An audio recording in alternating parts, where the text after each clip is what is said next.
నమస్కారం. ఓం నమో నారాయణాయ నమః.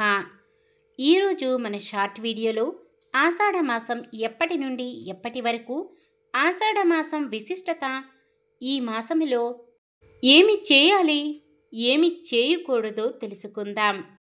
జూన్ 26 గురువారం, మధ్యాహ్నం 1:29 నుండి మొదలై జూలై 24 రాత్రి 12:43 వరకు ఉంటుంది.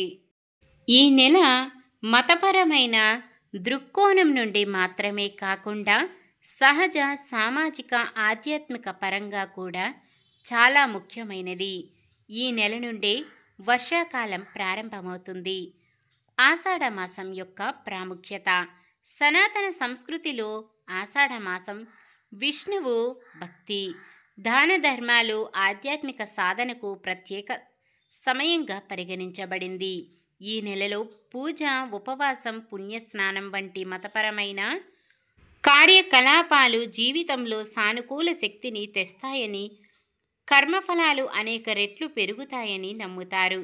దీంతో పాటు చాతుర్మాసం కూడా ఈ నెల నుండి ప్రారంభమవుతుంది. ఇది రాబోయే 4 నెలల పాటు కొనసాగే ప్రత్యేక మతపరమైన కాలం. ఈ సమయంలో ఋషులు, సాధువులు ఎక్కడికి ప్రయాణించరు, స్థిరంగా ఉండి ధ్యానంలో మునిగిపోతారు. ఆషాఢ మాసంలో ఏమి చేయాలి? ప్రతిరోజు విష్ణువును పూజించండి. గంగానదిలో స్నానం చేసి తీర్థయాత్రకు బయలుదేరండి. ఉపవాసాలు పాటించండి. తులసి, లక్ష్మీదేవి, విష్ణువులను పూజించండి. భజన, కీర్తన, జప సాధన చేయండి. ఈ మాసములో ఏమి చేయకూడదు? వివాహం లేదా ఇతర శుభకార్యాలు చేయకూడదు.